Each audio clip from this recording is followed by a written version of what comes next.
Alhamdulillah, alhamdulillahilladzi hadana li hada wa ma kunna linahtadiya laula an hadana Allah. Asyhadu an la ilaha illallah wa asyhadu anna Muhammadan abduhu wa rasuluh. Allahumma shalli ala sayyidina Muhammad wa ala ali sayyidina Muhammad, amma ba'du. Fa ya ibadallah, ittaqullaha haqqa tuqatih wa la tamutunna illa wa antum muslimun. Ma'asyiral muslimin jamaah Jumat rahimahumullah, marilah senantiasa meningkatkan ketakwaan kita kepada Allah Subhanahu wa taala dengan takwa yang sebenar-benarnya takwa. Jamaah Jumat yang insyaallah dirahmati Allah Subhanahu wa taala, 4 hari lagi kita umat Islam akan merayakan hari raya Idul Adha atau hari raya kurban. Kata kurban dalam bahasa Arab itu berasal dari kata koruba. Karena apa? Karena terdiri dari 3 huruf, yaitu qaf, ra, dan ba, yang berarti dekat.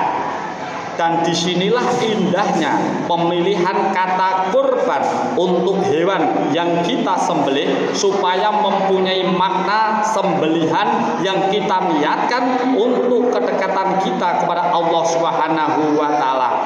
Maka tidak berlebihan kalau hari raya kurban nanti kita sebut dengan perayaan kedekatan kita kepada Allah Subhanahu wa taala, memberikan yang baik dan memperbaiki apa yang diberikan.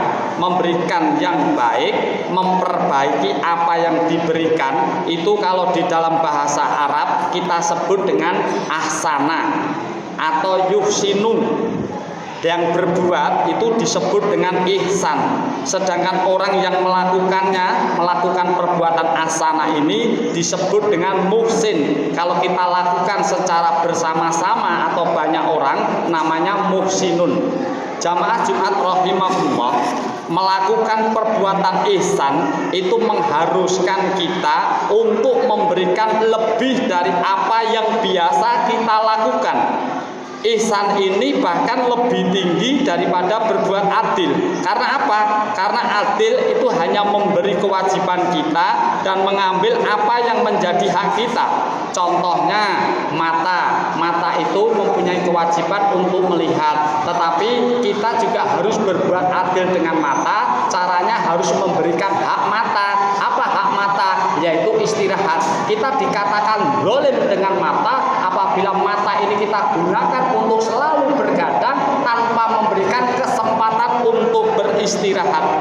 Nah, kemudian kalau ihsan itu adalah memberi lebih baik dari kewajiban kita, memberi yang lebih daripada kewajiban kita dan mengambil lebih sedikit dari jatah kita. Contohnya ibadah kurban. Kita menyembelih kambing harganya 3 juta. Kita mengeluarkan 3 juta, kemudian kita hanya mendapat jatah 1/3. Yang kita ambil cuma lebih sedikit daripada yang kita keluarkan. Dan perbuatan yang seperti ini tidak mungkin dilakukan kecuali kita dekat dengan Allah Subhanahu wa taala. Dan kedekatan ini menjadikan kita selalu merasa melihat Allah atau dilihat oleh Allah Subhanahu wa taala. Maka Rasulullah sallallahu alaihi wasallam ketika ditanya oleh malaikat Jibril, "Ya Rasul, apakah itu ihsan?" Rasulullah sallallahu alaihi wasallam menjawab, ihsan itu kita menyembah Allah seakan-akan kita melihat Allah. Tetapi kalau kita tidak melihat Allah, yakinlah bahwa Allah melihat kita. Jamaah Jumat rahimahullah, pertanyaannya adalah, apakah kita sudah memberi yang terbaik kepada Allah Subhanahu wa taala sebagai tanda bahwa kita dekat dengan Allah? Padahal harta, tenaga, umur itu semua pemberian dari Allah Subhanahu wa taala. Sehingga semuanya hanyalah titipan yang akan kita pertanggungjawabkan. Lalu apa alasan yang masuk akal ketika kita tidak mau memberikan sebagian dari harta kita? Kita tidak mau memberikan tenaga dan umur kita untuk orang lain sebagai bentuk kepasrahan kita kepada Allah Subhanahu wa taala. Bukankah ganti apa yang kita berikan dengan ganti yang lebih baik. Pengorbanan Sayyidah Hajar dengan ikhtiarnya berlari kecil dari antara Safa dan Marwah diganti kok oleh Allah Subhanahu wa taala. Apa gantinya pengorbanannya? Yaitu air Zam-Zam yang sampai saat ini dapat dinikmati oleh orang-orang yang berhaji. Pengorbanan Nabi Ibrahim diganti kok oleh Allah Subhanahu wa taala. Apa gantinya? Yaitu sembelihan yang terbaik. Makanya berkat pengorbanan Nabi Allah Ibrahim bisa kita rasakan sampai sekarang, terutama peternak, terutama pedagang hewan.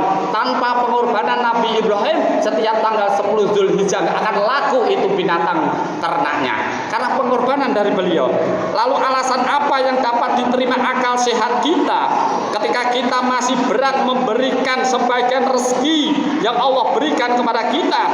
Padahal dalam surat Al-Munafikun Allah itu menjelaskan sekian tanda-tanda kemunafikan, dan salah satu tanda yang disebutkan dalam surat Al-Munafikun adalah keengganan kita di dalam kita menafkahkan sebagian rezeki, dan nanti kita akan menyesal di akhirat.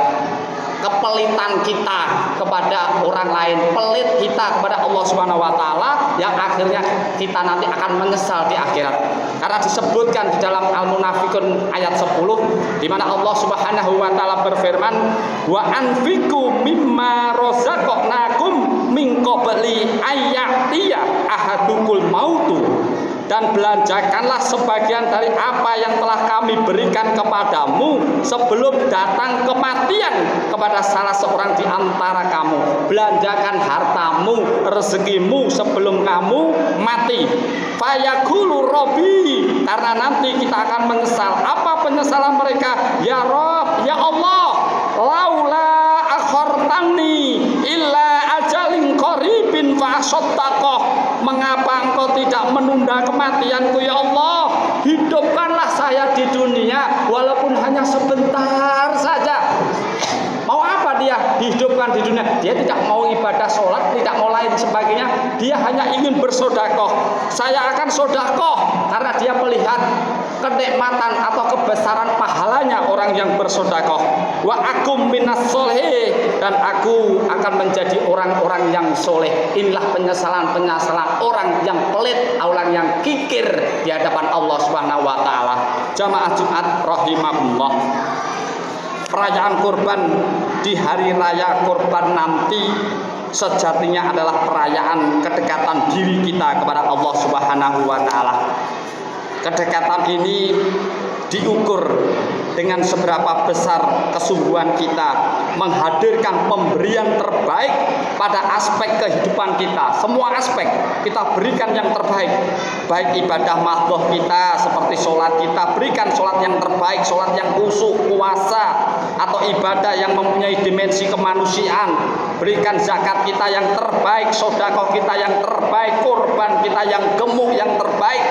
Bahkan ibadah dalam menjalankan aktivitas kekhalifahan di muka bumi seperti berdagang, bertani, mengajar dan lain sebagainya, profesi kita berikan semuanya yang terbaik dalam rangka untuk mendekatkan diri kita kepada Allah Subhanahu wa taala. Akhirnya jika kita sudah dekat dengan Allah, maka apalagi yang kita perlukan di dunia ini?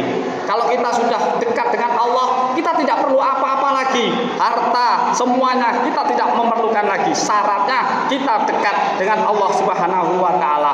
Bukankah Allah yang memberi rezeki kepada kita dan berjanji akan melipat gandakan pemberian yang kita berikan, bahkan dari jalan yang tidak disangka-sangka lagi? Kuncinya adalah kita dekat kepada Allah, kita sudah akan diperhatikan oleh Allah. Jangankan dekat kepada Allah, kita dekat dengan pejabat, kita akan diperhatikan oleh pejabat itu sendiri.